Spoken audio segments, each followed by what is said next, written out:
नमस्कार छात्रों, स्वागत है आपके मेरे YouTube channel Datta reading point में। आज हम डिस्कस करेंगे 10th क्लास सामाजिक विज्ञान का सैम्पल पेपर नंबर 2। यानी कि CBSE ने इस तरह का पैटर्न जारी कर दिया है कि पेपर का जो पैटर्न होगा वो इस तरह का आएगा। तो आप परिपक्व हो जाएं कि तैयारी आपको किस तरह से करनी है और कितने क्वेश्चंस कैसे पूछे जाएंगे, ये हम आपको यहाँ बताएंगे कि जो CBSE ने जारी अपना पेपर किया है उसमें पूर्णांक जो होगा 80 नंबर का होगा, समय 3 घंटे का होगा। वहीं क्या बदलाव किया गया है, कितने क्वेश्चंस आएंगे वो हम यहाँ देखते हैं। हमें देखेंगे कि यह प्रश्न पत्र 5 खंडों में विभाजित है। कितने में? 5 खंडों में विभाजित है। खंड का, खा, गा, घा, ड़ा, यानी कि जैसे आपका ABCDEF इस तरह से होगा। और कुल जो प्रश्न होंगे इस प्रश्न पत्र में वो 32 प्रश्न आएंगे, क्योंकि प्रश्न संख्या कम कर दी गई है।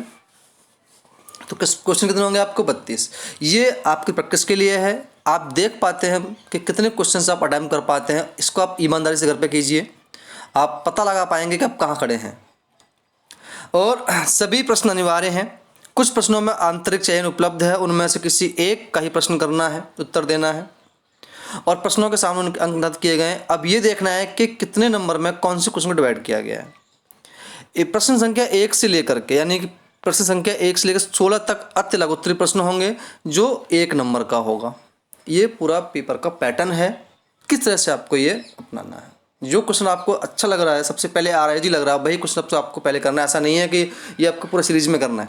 जो आपको पहले आ रहा है वो क्वेश्चन आपको पहले करना है, जो क्वेश्चन बाद में आ रहा है वो आपको बाद में करना है। अगर आप चैनल पर नए हैं तो सबसे पहले आप इसे सब्सक्राइब कर लीजिए ताकि आपको और भी सैम्पल पेपर आपको मिल सके।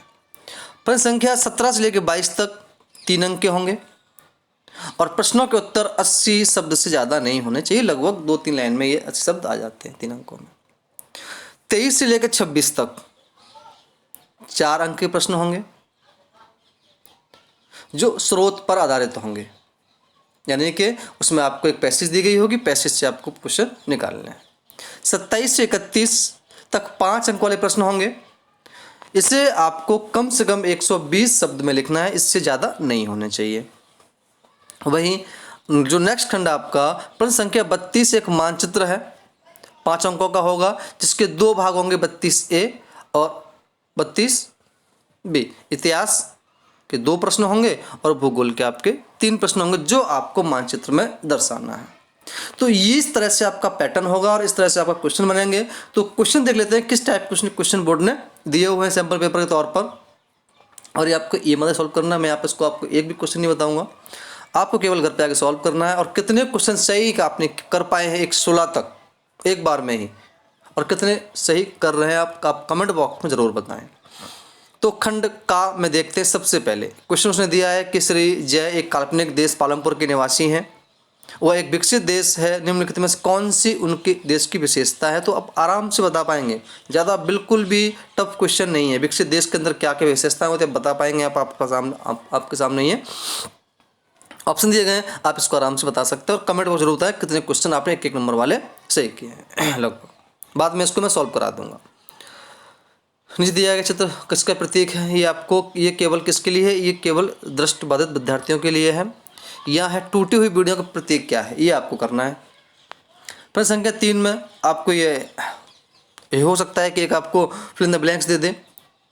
ऑप्शनल वाले क्वेश्चन लगभग खत्म ही कर दिए हैं। 1-2 क्वेश्चन ऑप्शनल वाले दे रहे हैं, या तो कोई प्रतीक दे देगा या डैश दे देगा, को खाली जगह भरनी होगी, या 1-2 नंबर का बॉबिकली टाइप का दे देगा। एक सत्य दे देगा कि बेल्जियम में डच भाषी लोग बहुसंख्यक थे, सही है कि गलत है, ये आपको बताना है। प्रश्न संख्या नीचे देखिए 5वें में, जो दिए गए प्रश्नों में 2 प्रकथन दिए गए हैं, एक संकल्पना स, दूसरा कारण क। कथनों को पढ़िए और विचार कीजिए। भारत में सत्ता का विकेंद्रीकरण है, आप इस बात को अच्छे से जानते हैं या नहीं है। 1992 के संविधान संशोधन के माध्यम से विकेंद्रीकरण को अधिक मजबूत किया गया। तो आप इसको बड़े आसानी से बता सकते हैं कि दोनों सही हैं और कौन कौन सी व्याख्या है। विकेंद्रीकरण हमारे यहाँ पर है और उसके बाद आपको संविधान रूप से इसको दिया भी गया था, तो आप इसको आराम से कर सकते हो। थोड़ा हल्की सी हिंट मैं आपको दे दे रहा हूँ।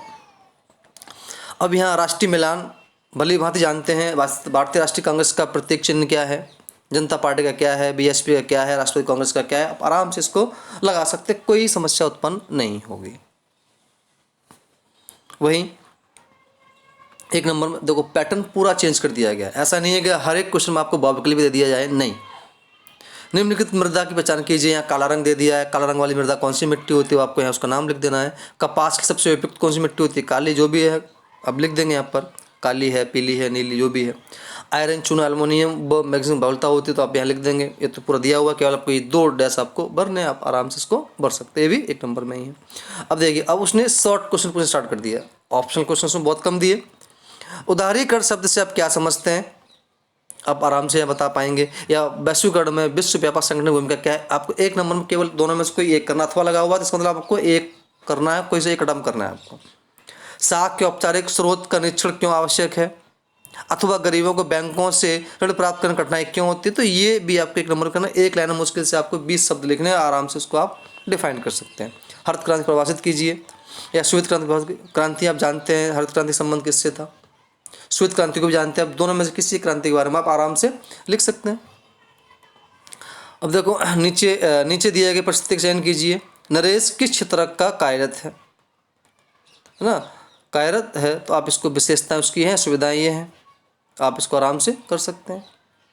11वें को 12वें में राजेश के देश में निम्नलिखित विशेषताएं बताई। राजेश लोकतंत्र देश में है अथवा लोकतांत्रिक नागरिक को समानता को बढ़ावा देता है, व्यक्ति गरिमा को बढ़ावा देता है, त्रुटि सुधार में पर्याप्त अवसर मिलते हैं। तो आराम से इसको देखो, बहुत सिंपल टाइप के क्वेश्चन दिए हैं बोर्ड ने, और इसी तरह के पैटर्न पर ही आपका पेपर आएगा। ज़्यादा डिफिकल्ट नहीं है, कुछ घबराने की आवश्यकता नहीं है, बिल्कुल पेपर ही ज़्यादा फुल एकदम कूल माइंड से आपको पेपर करना है।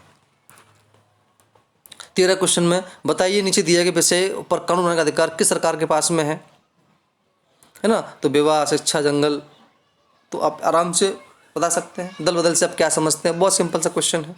कि आपको लगता है श्रीलंका में सिंहली की जगह तमिल को राजभाषा बनाया गया होता तो वहाँ जातीय तनाव नहीं होता। अपने उत्तर में कथन आराम से आप उसको देख पाएंगे।